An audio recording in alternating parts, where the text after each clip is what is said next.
Welcome back, everybody. It's the Fantasy Pros Dynasty Fantasy Football Podcast. I'm your host, Scott Bogman. Follow me on the Twitter at Bogman Sports. I'm joined, as always, by Pat Fitzmaurice at Fitz_FF on the Twitter machine. Fitzy, how we doing, man? Looking forward to the combine and everything? Oh, yeah, Boggs. We are getting into it with the combine, man. That is setting the stage for draft season proper, man. Once the combine gets going, like, you are knee deep in draft season. Absolutely. And we're going to be talking about the combine at the end of the show today, but we're also going to be talking about some tight ends. We're going to talk about our dynasty tight end rankings before the draft and free agency.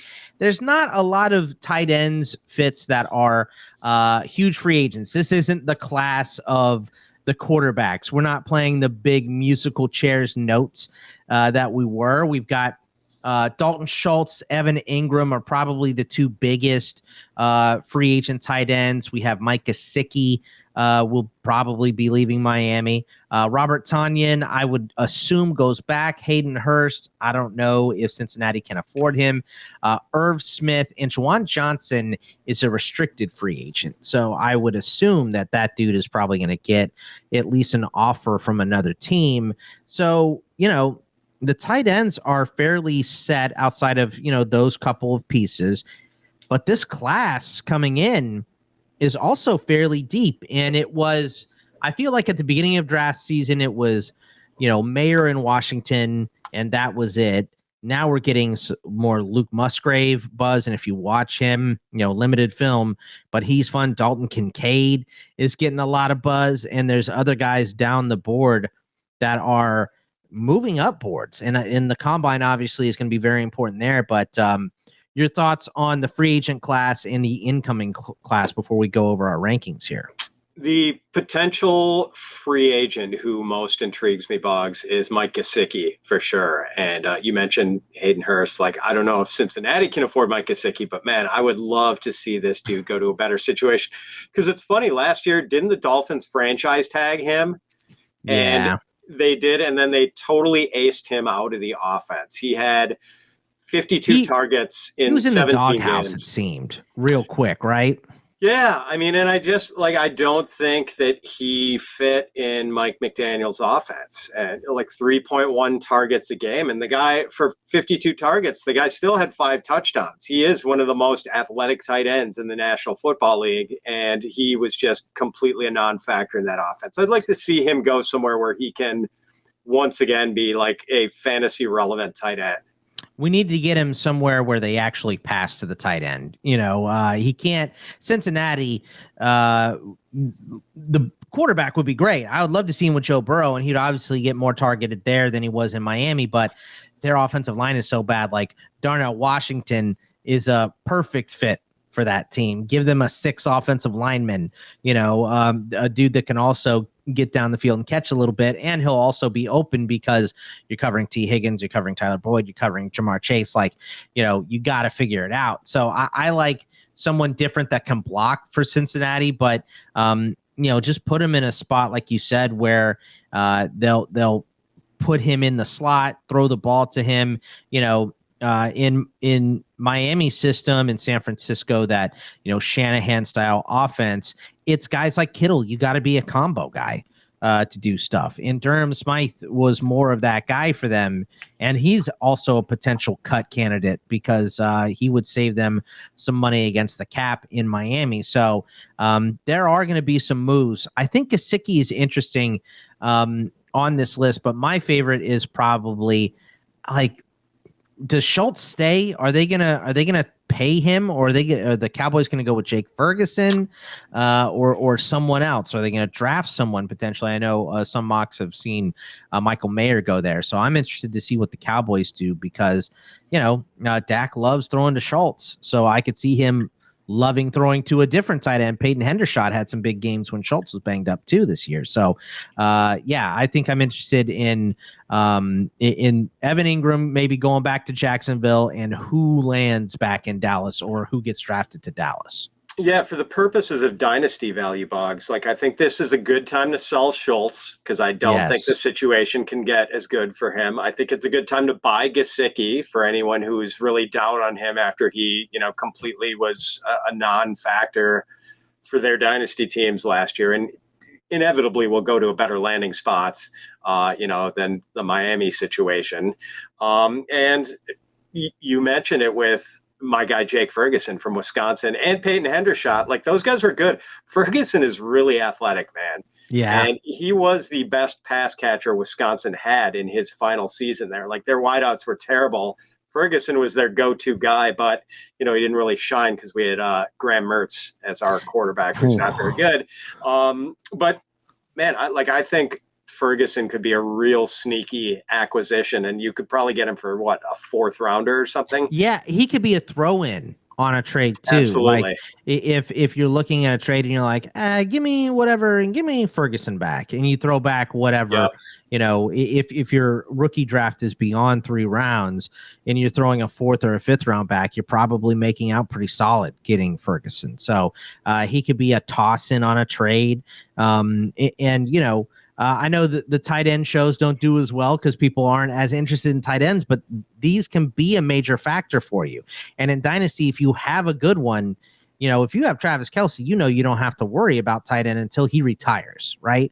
So same thing if you have Mark Andrews or Kyle Pitts. Sure, tight end's a brutal position. You have to have at least one backup, but you don't have to rack your brain over tight end decisions if you have one of those top ones. So they can be very, very valuable. So are you ready to dive in and give us your tier 1 of tight ends, Fitzy, 12-1? I am, Boggs. And, a lot of people playing in dynasty leagues that are tight end premium these days too, which ups the ante on tight end. So maybe people are paying closer attention. Those people should be paying way more attention. Absolutely. Definitely. And I like Boggs too. You and I, our top 3 completely different. We have the same guys, but they are ordered different. I can't wait to get into this, Boggs, because we have a completely different top 3, each of us. The same guys in the top 3, but ordered differently, and I can't wait to debate that with you. So, I'll rattle off my top 12 here. I've got Kyle Pitts, tight end 1, Travis Kelce, tight end 2, Mark Andrews, TJ Hawkinson, Dallas Goedert, George Kittle, Pat Freiermuth, David Njoku, Cole Kmet, Greg Dulcich, Chig Okonkwo, and Evan Engram. For me, I've got Kelce at number 1 still, Mark Andrews at 2, Kyle Pitts at 3, TJ Hawkinson at 4, George Kittle at 5.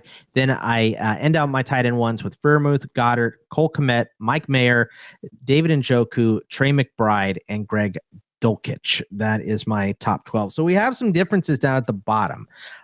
So let's start at the bottom and work our way up to the top because, like you said, that top tier, those first 3 are going to be fun. Because I can tell you right now, I'm not backing down. But Chig Okonkwo, you're in on. You've got him at 21, or you have him at 11. I have him at 21. I'm 10 spots lower. I'll just tell you quickly. I love him. I liked him. He's an undersized tight end. He's great receiving the ball, and he made a connection with Tannehill pretty fast. So I like all of that about him. What concerns me about Chig is who is the quarterback of this team over the next 5 seasons? Is it Ryan Tannehill? Is it Malik Willis? How much of a leash are we giving Willis? How long can he struggle before they do eventually replace him if it's not working? And I don't know, man. They have no targets now. They just cut Robert Woods. Now it's just Treylon Burks, who had problems staying on the field, and nobody. So I'm afraid he could get some bracket coverage if he's too good. So tell us about Chig. Yeah, I mean, I think, Boggs, that is one of the differences between you and I and the way we approach Dynasty. I think one is that you are more of a 2 or 3 year window guy, where I'm more of a long view guy, and you're probably smarter about your approach that way than I am. The other is I think you are more quarterback sensitive when we're talking about pass catchers than I am, whereas I'm kind of blithe about that. Like, they'll figure it out. They'll get someone. Yeah. Which, They usually do. They usually do. Usually, not always, but I mean that is a concern with Okonkwo in 2023 for sure. Yeah. With Ryan Tannehill, his status sort of in limbo. They could save a lot of money by getting rid of him, and Malik Willis clearly not ready for prime time. No money to spend. I mean, the Titans are in cap hell right now. Not great draft capital. So a legitimate question, but you mentioned that Chig is undersized. He is. I mean, he doesn't look small, I would say. He's rocked up. He is rocked up, and he has almost like a little bit of George Kittle in him when he's got the ball in his hands. Like, he is not going to shy away from contact. This dude's got 4.51 speed. Just so tough to tackle. So he had 32 catches as a rookie for 450 yards and 3 touchdowns. But that was all from November on, practically. In his first 7 games, he had 5 catches for 52 yards and 1 touchdown. From November on, 27 catches for 398 yards and 2 touchdowns. So he was a big part of that offense in the late part of the season. So I'm really excited about the direction for him, and I'm just kind of buying in based on what I saw. Like, he passed every eye test with flying colors.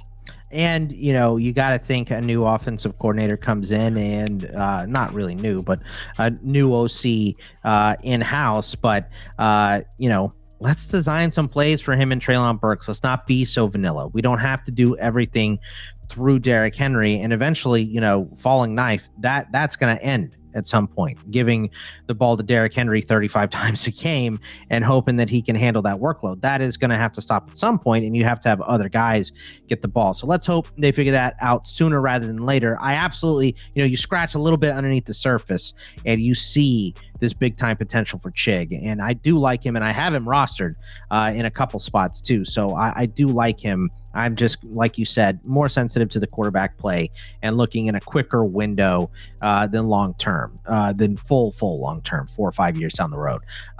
This one might surprise you. And I was surprised that you had him almost as close as you did to me. Trey McBride, I have inside my top 12 as tight end 1 at 11. You have him at 16, so he's firmly in the middle of the tight end 2s for you. My thing here with Trey McBride is, and look, I understand Zach Ertz is still in Arizona. He's probably a cut candidate next year, which to me, knowing that the Cardinals are going to have a down year, I think this is Zach Ertz is a prime dude to get traded this season. Maybe probably during the draft or maybe a little bit before, and let's just see what McBride has. So I'm hoping that happens this year. Even if it doesn't happen this year, for sure, Ertz is gone next season. It's a little scary getting a new staff in here because we've seen plenty of guys that are beloved by the previous staff. We saw Albert O this happen to him in Denver last season, right? Albert O was the guy. They didn't like him. They drafted Greg Dulcich, and now Greg Dulcich is the guy there. And now Hackett's gone and Peyton's coming in. So who knows what the tight end situation in Denver is going to be. That can happen in Arizona as well. But for me, I think Trey McBride is still a guy that can lead a team in receptions. He doesn't have to lead this team in receptions. Right now they have DeAndre Hopkins, they have Marquise Brown, they have other guys that can catch the football. Obviously, Zach Ertz still in front of him if he does make it to opening day on the Cardinals roster. But Trey McBride is a volume play. And once he gets that job, he is going to get an enormous amount of volume. He carried an entire offense at Colorado State. Not that that offense was good, but he was everything to them. And I just, you know, it's not hard to squint and see this guy potentially, you know, rocketing up to the top 5 tight ends should he get the opportunity. Doesn't look like it's going to be there this year, but I do think it's going to be there in the near future, even in that 2 to 3 year window that I like to look in. So that is why I'm in on Trey McBride. Your thoughts on him? Yeah, I like the situation for him better now than I did when Cliff Kingsbury was coaching the Arizona Cardinals. I mean, I just hated that landing spot so much for him. Like, when not only going to a Kingsbury offense, but going to an offense that already had a tight end. You know, and we were pleasantly surprised, I guess, how much Kingsbury used Zach Ertz after trading for him. But there's just not enough room in you know, this town for 2 tight ends in a Cliff Kingsbury offense. So no more Kingsbury. Ertz 1 year closer to being gone. And, now they're maybe going to have a little less defensive-minded head coach too. So you want to grind it out with the run, maybe get 2 tight ends on the field, even if Ertz is there this year, right? Yeah, entirely possible. So I do think there's going to be more opportunity for him. And yeah, as you said, Boggs, I mean, he was the show at Colorado State. Yeah, over 1,000 yards his final season there. Only 1 touchdown, which was really weird. That's Colorado State in a nutshell, right there. Yeah, pretty much. We're not going to pin that on Trey McBride. Yeah, I mean that was a rough offense for the latter part of his tenure at Colorado State. So I'm enthusiastic too. Yeah. Like I said, I was kind of surprised. I'm like, I might be going out on a pretty big limb here with Trey McBride, but you have him, only 5 spots different from me. So I like that. Michael Mayer, also a rookie. And look, you don't usually put rookies in your top 12. I got him at 9. You have him at 13. So you have him just outside the top 12. And I think, receiving the ball and getting open, Mayer is... I think he's like middle line. I don't think that he is an outstanding receiver. I think he uses his size to his advantage. He can go up and get a ball. He can body up, a defensive back. He can run past a linebacker. He does the things that he needs to do to get open. But really, it's that this guy is so competent in blocking and running routes. He's going to be on the field from day one. He's going to be a first-round pick, and he is one of the safest guys in this draft. So tight end is a complicated position. You have to know how to block. Have to know how to catch. You have to know how to run. It's not like running back, where if you're not good at pass blocking, we'll bring in somebody else. It's okay if you don't pass block. You cannot pass block as a tight end, but you're only going to be used on third and very long, where it's, noticeable that you're not going to have to block, or you have to play in the slot. And then usually you're in a competition with a slot wide receiver for that role, and you're only using certain packages. Mayer is not a package guy. He's a 3-down tight end who's going to be drafted in the first round and going to see immediate usage. And this dude can catch the ball and he can get better. So I'm in on Michael Mayer. Obviously, everything depends on landing spot, but we see a lot of good ones. Green Bay, we've seen him mock to a couple times, which, look, if they're not going to take a wide receiver in the first round, let's get a receiving option, I guess. Let's do that. We've seen Buffalo in some mocks, Kansas City as a eventual, Kelce replacement, that type of stuff. So, Kansas City wouldn't be good for the immediate future, but obviously Mahomes is going to be there for a while. So I'm in on Mayer because I think he gets immediate usage in the NFL, which is rare for a tight end. If he goes to Green Bay, Boggs, he'd be the first-round tight end for them since Bubba Franks of Miami. Yeah, it's been a while. So here's why I'm not as enthusiastic about Mayer as you are, Boggs. Everything you said about his staying on the field because of his blocking ability is true. He is a very good pass catcher, like good in contested catch situations, has a knack for settling into like the soft spots of zones.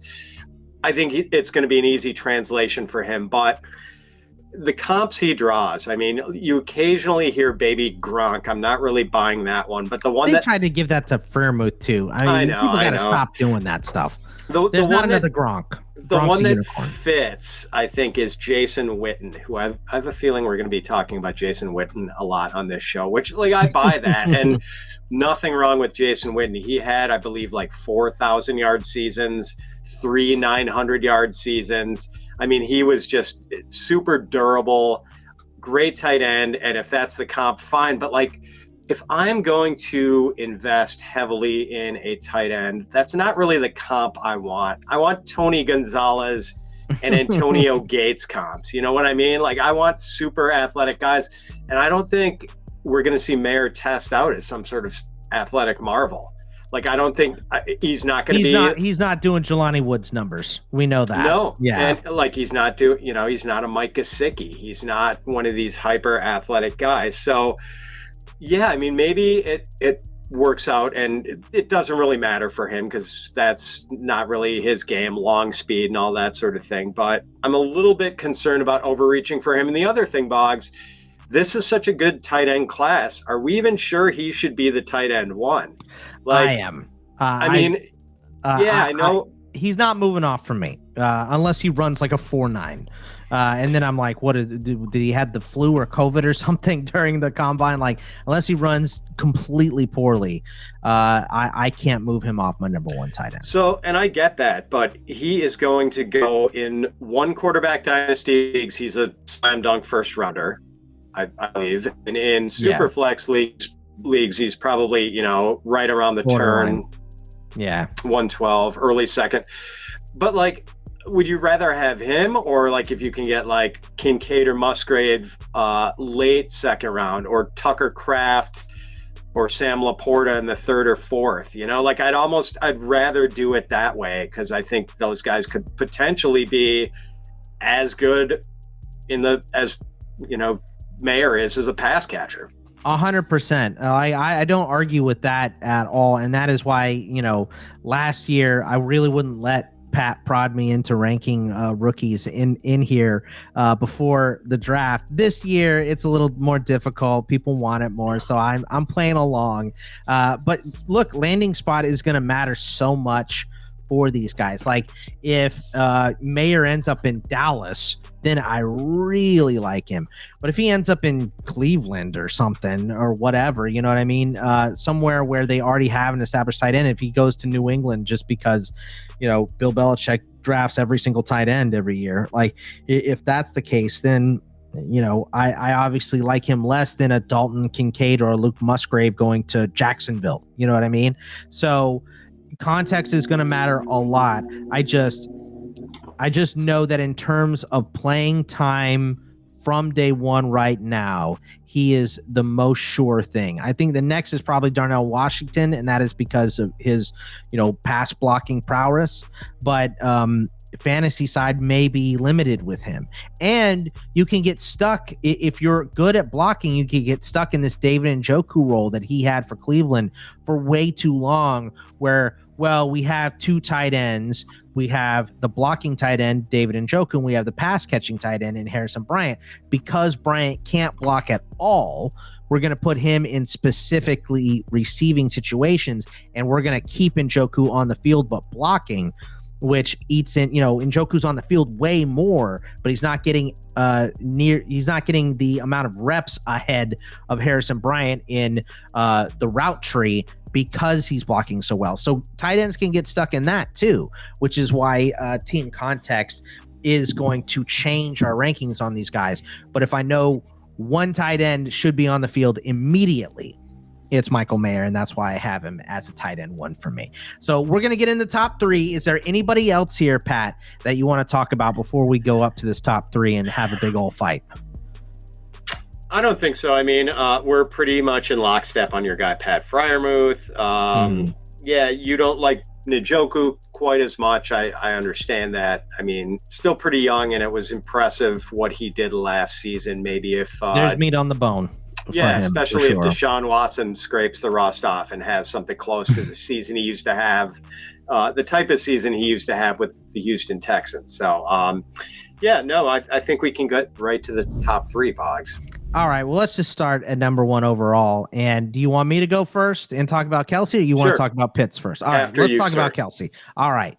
I asked our buddy Joe Pisapia to run us some RPV numbers, right, for last season. And if you know about RPV, it's relative position value, and this is in half PPR. It shows you how much better a player in their tier, so a tier one tight end like Travis Kelce is, it shows us how much better that guy is than the middle of this tier. So Travis Kelce in half last year scored 261.3 points. The second highest scoring tight end last year was TJ Hawkinson with 172.4. He's almost outscoring just the next tight end by almost 100 points here, and better than a middle line, Evan Engram, who scored 140 points by 81%. He is 81% better than a middle line tight end one. He is an unbelievable advantage. And if he plays for 3 more seasons, he is still absolutely worth the number one pick. Tight end is a brutal position. We see guys break down quickly, and he is not young. I believe he's 32. So 33. 33. Okay. Almost 33 and a half. Almost 33 and a half. Didn't play his first season, by the way. So not as much wear and tear as a normal tight end, but with so many catches and so many more catches and deep playoff runs than anyone else, I understand the concern for him. But if you get probably more just 2 Travis Kelce seasons where he's outproducing every other tight end by this insane margin, then, he's going to be worth it. And I do have concerns about not Kyle Pitts as a player. Kyle Pitts as a player is amazing. I watched him in Florida. He's a contested catch machine. Obviously, this is a run first offense in Atlanta. And, we don't know who the quarterback is going to be. And as you mentioned before, I'm a little bit more concerned about quarterback play for my guys. And Mark Andrews, it's kind of the same deal. Like if we get Lamar back in Baltimore and they're running the same system, Mark Andrews is still the same guy. But if they trade Lamar, which seems more and more likely by the day when he's not signing a contract extension, then I don't know who's going to be the quarterback in Baltimore, and I don't know who's going to be throwing the ball to Mark Andrews. And do we need to change the offense with a new OC and Todd Monken coming in? Now, look, at Georgia, they threw the ball to the tight end a bunch, so it could be good for him. And it could be more of the same for Mark Andrews, and he's an outstanding player. He's going to be used in whatever system that they come in. Both these guys should be, but these are both run-first offenses where KC is pass. We're paying Mahomes. We're letting him throw it. Travis Kelce is his best friend on and off the field. Just makes too much sense for me to leave him there, even though he is long in the tooth. So that is my used car salesman pitch for Travis Kelce as your number one overall tight end, Fitzy. Yeah. So you step in here with the actor tables, Boggs, to maybe be a buzzkill as far as like what the age curve. He's 33 and a half. And let's just take a look at 3 examples of great tight ends and how they aged. All right. We'll start with Tony Gonzalez, who in his age 37 season, Tony Gonzalez had 83 catches for 859 yards and 8 touchdowns. That was like 90% of peak Tony Gonzalez at age 37. If I knew Travis Kelce was going to age like that, there would be no question he would be my number one tight end. Because you make the great point about what he does.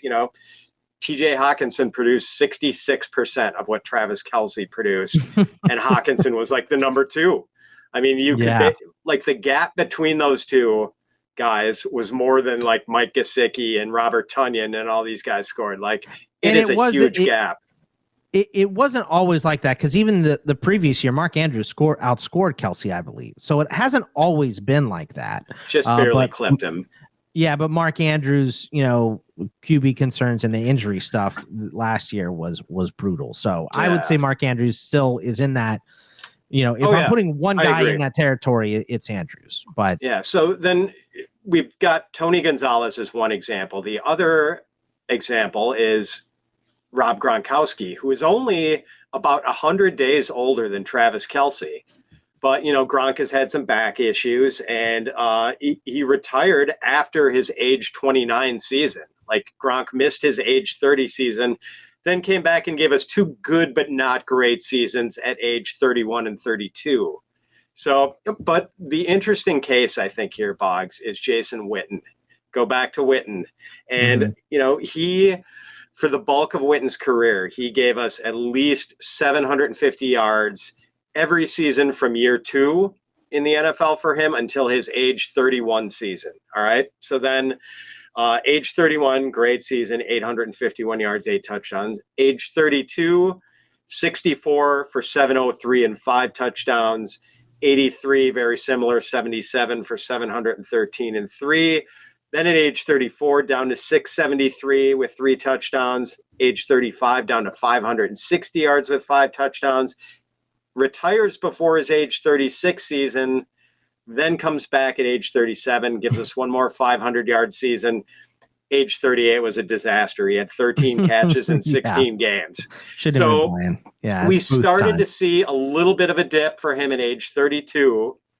but was still a very viable tight end. And then, we started to see a larger dip at about age 35. So I'm a little worried that if Kelce follows the Jason Witten age pattern, like he's getting kind of close to a downturn.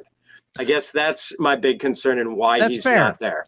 It's fair. And I think the top three are a tier, and any way you want to rank them, I'm okay with. I don't have a great argument against Kyle Pitts being at number one. My argument would be is Kyle Pitts ever going to get to what Travis Kelce is?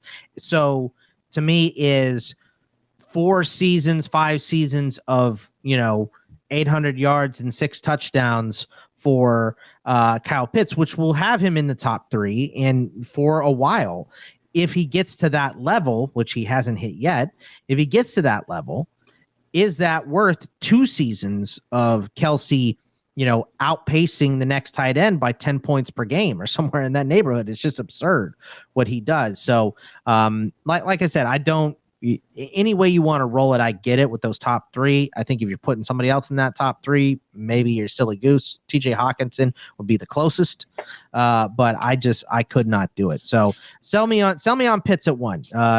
Give me a used car sales pitch here. Yeah, and I think the reason I'm optimistic that he can have some of those freakazoid seasons, Boggs, is, well, one, he is an athletic freakazoid, just a total marvel, and we saw that, when he was playing for the University of Florida. Then he comes in his rookie year, which he began at age 20. He was 20 when he played in week 1 of his rookie year, and playing with a decaying Matt Ryan at quarterback, has the first 1,000-yard receiving season by a rookie tight end since Mike Ditka 50 years earlier.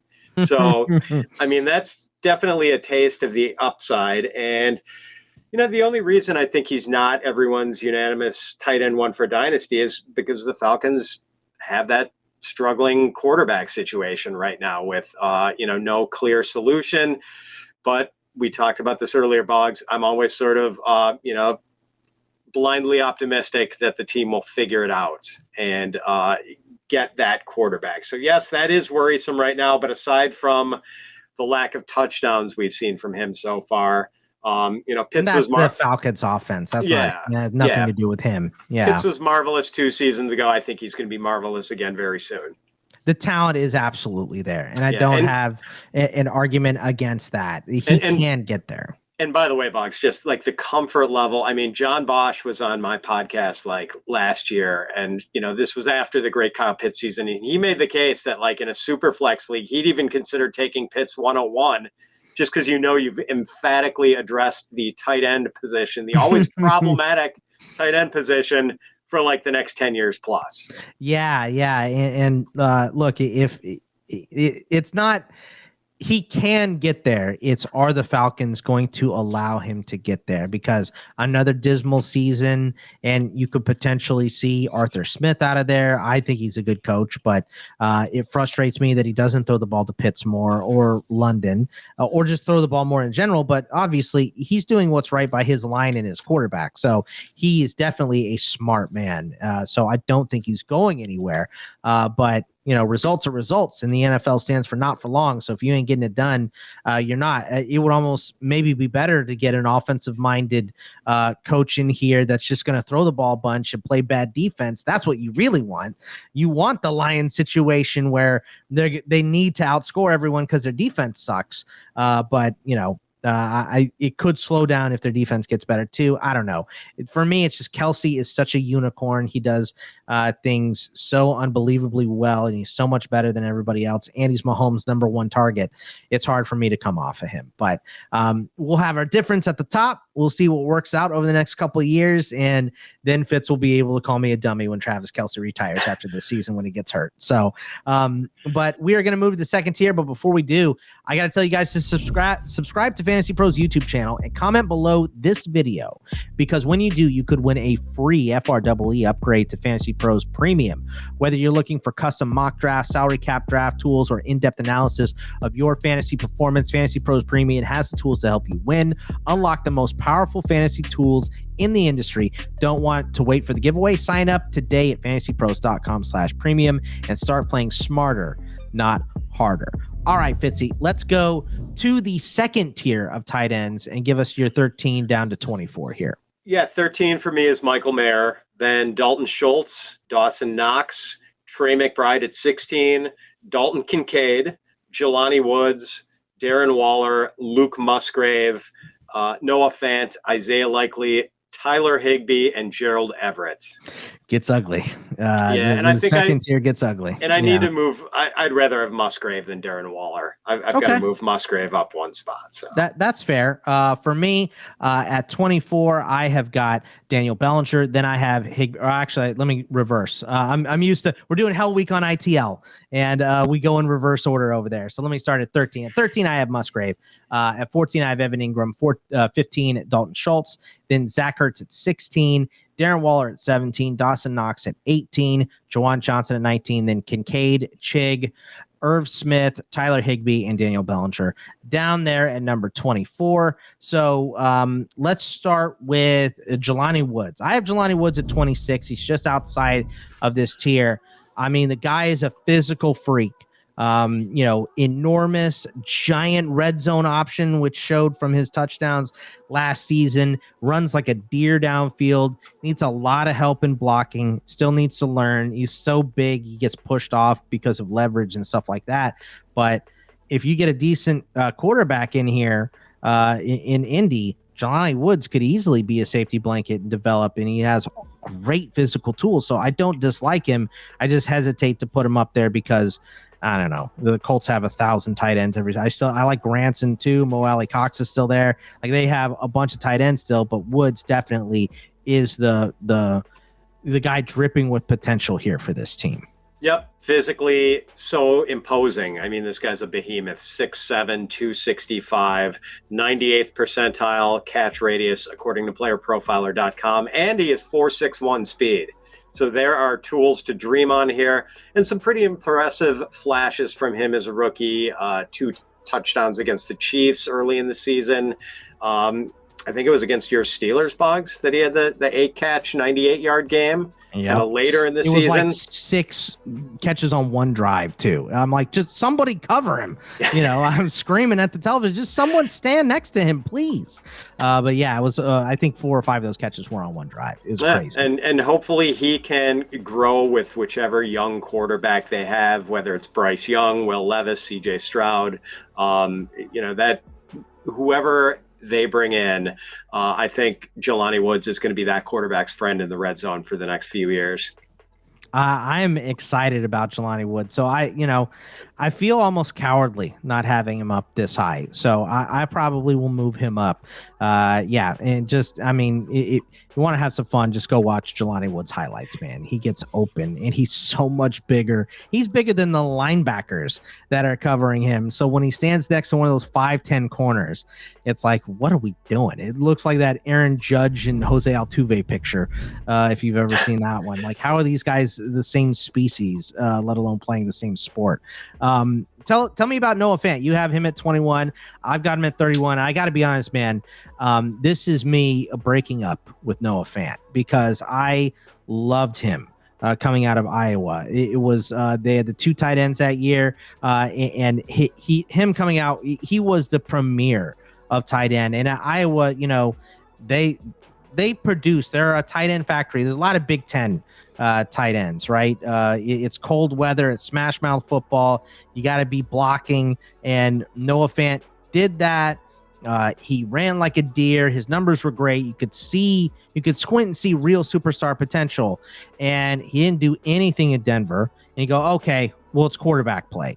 And then he gets traded to Seattle.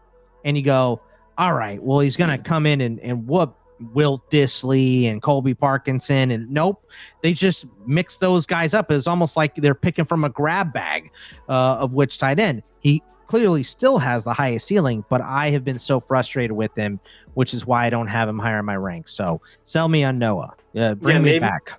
Maybe a bigger problem than poor quarterback play is being with a coaching staff that loves to, mix tight ends. And there's no way that Colby Parkinson and Will Dissly should be playing as many snaps as Noah Fant. So there's my little rant about the Seattle offense. But yeah, that's it, Boggs. Very athletic, just turned 25. And this past season was indeed sort of a downer for Noah Fant. 50 catches, 486 yards, 4 touchdowns.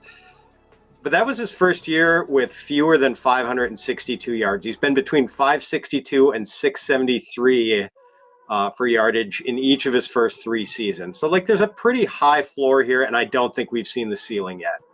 Yeah, I mean, and that's fair, because we definitely haven't seen the ceiling, but that is also why I'm off. All right, sell me on Irv Boggs, because I have him in one of my dynasty leagues, and I would sell him for a ham sandwich right now. Yeah, I mean, you got him down at 45. I have him at 22. And the thing with Irv for me is, if he can get past these injuries, which look, he may not be able to, but at this point where we're picking tight ends, it's like, all right, we kind of know what Higbee is. Bellinger is a number 1 right now, and he's played much better. I thought he was a much better tight end than they gave him, credit for at San Diego State. They just ran the ball too much there and played defense, so he didn't have many receptions. He was great last season in his rookie year with Daniel Jones and the Giants, but his upside is kind of capped. Irv Smith can get downfield and catch the football. He absolutely can. What he cannot do is stay on the field. And that has been the big issue for Irv Smith so far. 8 games this year, 13 in 2020 and 0 in 2021. So in the last 2 seasons, he's played 8 games. He started 1. He can get on the field. If he can get on the field, he can catch the ball. He has 9 touchdowns in his 3 seasons. And that's 9 touchdowns in 15 starts. So the dude can get open. He can get down the field. He can body up a linebacker, but it's, can he stay on the field? So hopefully getting out of Minnesota, because they traded for Hawkinson because they were tired of waiting for him. Even when he was healthy, he had a hand issue to start, and they were giving reps to Johnny Munt. So I understand the trepidation about this guy. It's just, I see a dude that if he can figure out staying on the field, can be a big productive tight end. And I don't like the upside of a lot of these guys. Maybe I should move him behind Woods, and, I like Noah Gray a lot, who I have below him too in the 3rd tier. Maybe I should move him ahead of those guys, or below those guys, I mean. But I don't know. I just see a nice peak if we can get there, but it's a big if. Maybe. The other thing with Irv Boggs, he is a smaller tight end. He's tiny by tight end standards. So he's probably not going to be one of those guys who's on the field all the time. Yeah, I just, you squint and see the potential that Chig has. Is what I see for Irv, even though he's longer in the tooth than Chig, obviously. Undersized dude, speedy, can get open, and is a red zone threat. That's the big thing there. He is absolutely a red zone threat, but where is he going to go? Who's he going to sign with? And is he a guy that they are going to, install and use properly? That's a big question for any tight end. The other guy that I have that is off of your standards is Zach Ertz. And look, I felt like I was kind of burying Zach Ertz by putting him down in the 2nd tier, because I have him at 16, and this is still a dude that averaged over 11 points a game last season. It only played 10 games, brutal position. That was a more high-flying offense for Cliff Kingsbury than what they have now. But like we said, there's potential for him to get traded or, released even by the Cardinals, because this is a team that is not in position to win this year. Zach Ertz is an older tight end. But if he stays, he could also be whoever the quarterback that comes in to replace Kyler. If it's Colt, if it's somebody else, he can be their safety blanket for at least a big chunk of the season while Murray's out. We both said we probably think he's out for more than half the season. So, he's still putting up numbers, and he is older, but I can't bury him. I can't bury a guy that averaged 10 points per game and plays 10 games. That's kind of my thing. Is we're so few guys that are going to get you double digits at tight end, even in a PPR league, that I just cannot put him in that 3rd tier yet. Which is fair. And it's just, for me, it's that his, window of opportunity to be productive here is, now it's down to a portal, not a window. Yeah. It's pretty small. And for half of this season, he's probably going to be without Kyler Murray. He's got Trey McBride nipping at his heels. So I guess I just I don't know how much high level production we're going to get from him for the rest of his career. And that's fair. I don't, and like we said, I look in smaller windows than you do. I want to win quicker. I want to win right now if I can. I actually just did a giant baseball trade I'll tell you about when we're done here that may have me win. But it's I like the smaller windows, and he's definitely a smaller window type of guy. Anybody else in the second tier you want to touch on and talk about? No, let's do a real quick sweep through tier 3.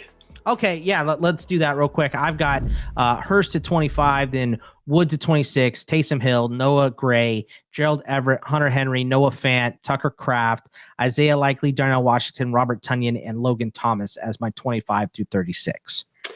Wow, man. So I've got Juwan Johnson at tight end 25, then Cade Otton, Daniel Bellinger, Albert O, who I noticed is missing from your list, Boggs. We can talk about that in a second. Then Hunter Henry, Noah Gray, Mike Gesicki, Zach Ertz, Taysom Hill, Darnell Washington, Sam Laporta, and Jake Ferguson.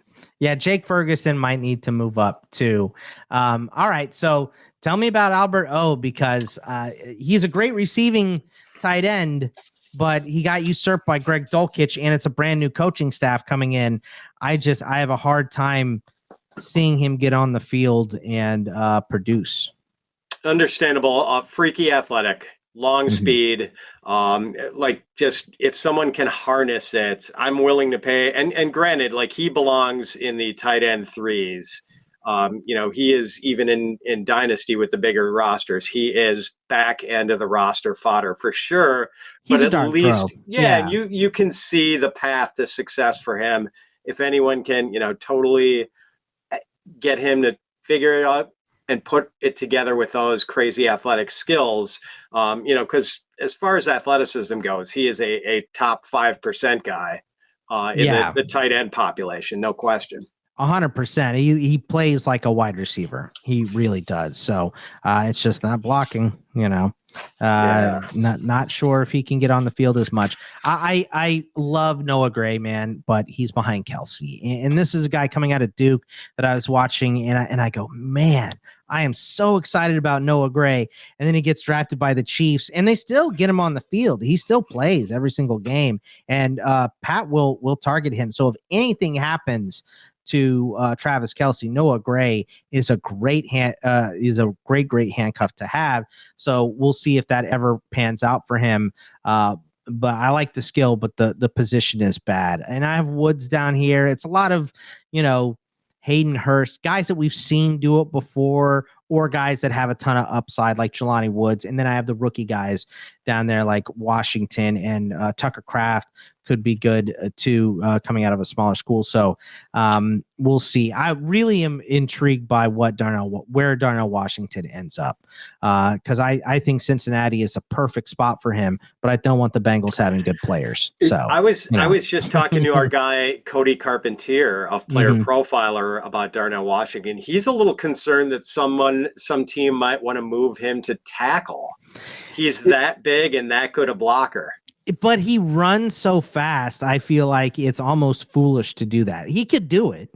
I'm not putting it out of the realm of possibility, and a team could do that because he is a big dude. But he's going to go in the first 2 rounds. And are you going to draft a guy in the first 2 rounds to move him positions? Like if he slipped to the 3rd, then maybe a team with some grand design would come in and say, hey, let's just get him and move him. And tell him we want him to do something different.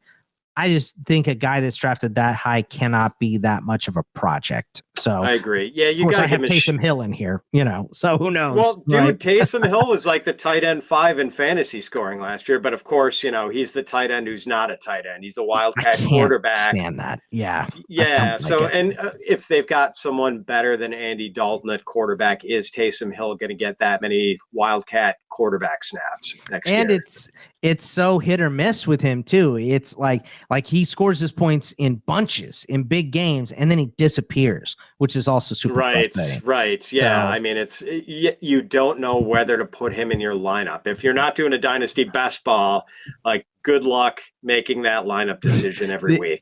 It's a dart throw within a dart throw. So you got to hit it twice. So let's talk about the combine. But before we do, I got to tell you guys about our perfect draft. Play our perfect draft challenge over at fantasypros.com/perfect draft. With our perfect draft challenge, you could go back in time, draft against our simulated opponents to try to nail the perfect fantasy football draft for the 2022 season. Invite your friends to compete on our community leaderboards to see how you stack up. For this year's challenge, we're giving away a 5-year subscription to Fantasy Pros. 5 years. All you have to do to enter is score at least 2,500 points in your mock, share your score on Twitter or Instagram, and fill out the prize form at fantasypros.com/perfect draft for your chance to win. 9 runners up are going to win a 1-year subscription. The contest ends on the night of March 15th. So come and conquer the challenge today at fantasypros.com/perfect draft. All right. We got the combine coming up later in the week here, Fitzy. So what is it that you are looking for in the combine? Is it specific players? Is it rumors? What is it that this combine in particular is tickling your fancy here? First, Boggs, let me say a quick word about the perfect draft challenge. I've been doing it, and this is related to the theme of our show. Here's a free square for you. Draft Travis Kelce. Boom, right there. You want to get Travis Kelce. Do it in your dynasty drafts too, Fitz. That's what I'm saying. So here are a few things I'm really excited to see, Boggs. I can't wait to see what my guy Devon A-Chain runs in the 40, man. Like, I would not be surprised if that number after the 4 was a 2. No, it wouldn't be. Come on. Boggs, he ran a 200 meters. I thought, I was talking to my son about how fast he was, and I'm like, I think he ran the 200 meters in 20.4 seconds. And my son's like, no way, that's like Olympic speed. No way. And I looked it up. I actually didn't give him enough credit. It was 20.2 seconds. A-Chain can fly, man. So it would not shock me, as long as he hasn't added weight since the end of the season, if he was sub 4.3. So that wouldn't shock me. I can't wait to see it. And people are going to fall in love with him, Box. I think he's gonna wind up the consensus RB3. I really do. Oh man, I'm not going that far. He's definitely going to have buzz. There are some guys that are going to the combine, and it doesn't really matter as long as they perform halfway decent. They're going to have buzz. Anthony Richardson is one of those guys. If he decides to run, if he decides to throw, if he decides to participate in anything but interviews, he is going to get the buzz. We saw Malik Willis do it last year. Now he got the buzz and still ended up drafted in the 3rd round. But I think that there is, unless Anthony Richardson does nothing, there's no way that he isn't moving up NFL boards with his performance at the combine. So that's something I'm looking forward to. And my big thing, Fitz, is, and this is what I look for in the combine every year, is what's bigger to me than even the performances is the rumors that you hear coming out of the NFL draft. Like the year before Jamar Chase was in the combine, when they interviewed all the corners and asked them who was the hardest guy to cover, I think every corner said Jamar Chase the year before he was drafted. So you get buzz on guys, even in next year's draft sometimes by doing these. So I want to hear, who is the player that most GMs are talking about? Who is the player that moved himself up? Who's the player that moved himself down? Those are the big things. The rumors are even bigger to me than the actual numbers that we see from these players. The numbers obviously do matter, but my favorite part of the combine is the rumors. So what else about the combine are you looking for here? All right, 2 things, Boggs. One is I'm really excited, almost nervous about what Bryce Young is going to measure and weigh in at. I was watching a different podcast, and they set the over-under at 5'10.5" for him. Right, and Alabama lists him at 6'0", right? There's no way he's 6 feet tall. No chance. And I'm just, He's not going to weigh 200 pounds either. I don't think. 187 was what they put the over. I believe it was the NFL draft stock one. What do you think? 5'10 and a half, 187. Are you hitting the over on either one of those? Probably not. Yeah. Maybe on those weight. Are good numbers. Those are good numbers. Maybe on weight. Hopefully he goes to St. Elmo's Steakhouse the night before the weigh-in and gets himself over the 190 mark. And the other thing, Boggs, like we just talked about this, I think obviously Bijan's the running back one in the rookie class in dynasty rookie drafts. And I think Jahmyr Gibbs is pretty solid at number 2. I don't see anyone overtaking him. I personally have A-Chain 3, and I think after he runs his 40, there's going to be some momentum for him there. But really after Gibbs, it is a crapshoot at running back. So these 40 times, agility drills, jumps, weigh-ins, like this is all going to matter like substantially because it is a deep running back class, Boggs. It's like 20 or 25 dudes deep, and I think they got to separate themselves. They got to separate. It's going to help us. It's going to help us put the pieces together for like what order we draft these guys. Yeah, for running back, for me, it's will Bijan do anything? Because once again, if he does, he'll have great numbers, and I don't know how much further he can even move himself up though, so I don't expect him to do anything. But if he did, I think he would go from you can't draft a running back in the top 15. What are you thinking? To he's getting drafted in the top 15. So if he does decide to participate, I think he can move his stock up in the first round.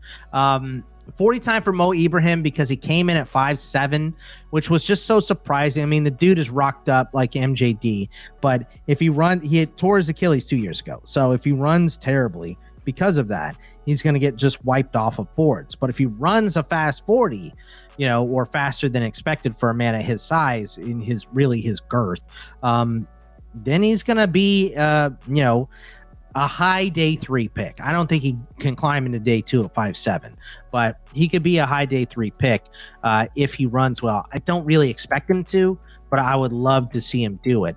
Can Chase Brown get some positivity back? Because it was all negative from the Senior Bowl. And this is a guy that had 300 carries for Illinois last year. He's a decent back, but he's undersized. He had fumble issues, and he could not pass block to save his life at the Senior Bowl. So how much has he improved in 1 month? And if we see, if we see a little buzz on him, can he put himself back into being drafted?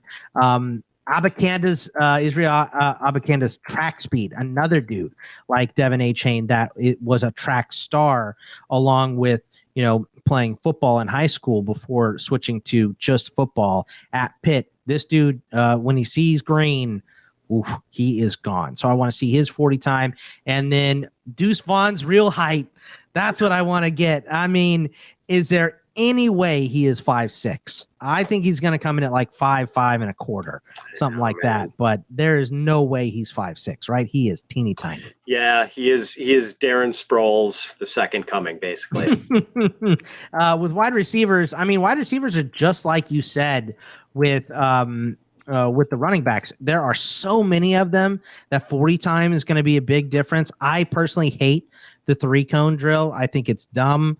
And my favorite thing to say is whenever DK Metcalf does something amazing that we haven't seen, like, his jump at the Pro Bowl weekend and all that stuff, it's like, man, how much better do you think he would be if he just ran that 3-cone drill better? Because everyone's making a big deal. He's so stiff. He's lanky and he's just stiff. He has no separation. He won't be able to turn. Okay. Doesn't matter. He's a physical freak. He's a monster and he eats contact like it's lunch. That is DK Metcalf. So the 3-cone drill does matter for some positions and it does matter for some wideouts, but he is not that type of guy. You're not asking him to make sharp cuts. You're asking him to make contested catches. So it matters for the smaller guys. It doesn't matter for the bigger guys, in my opinion. But 40 times for those guys, separators, Josh Downs 40 time. I'm really intrigued by because we went through it and saw that he was the second best contested catch wide receiver in the country last year. So we know he can go up and make a catch. Can he run past someone? Is he going to be able to snap off a route and get open? That's going to be big for his stock.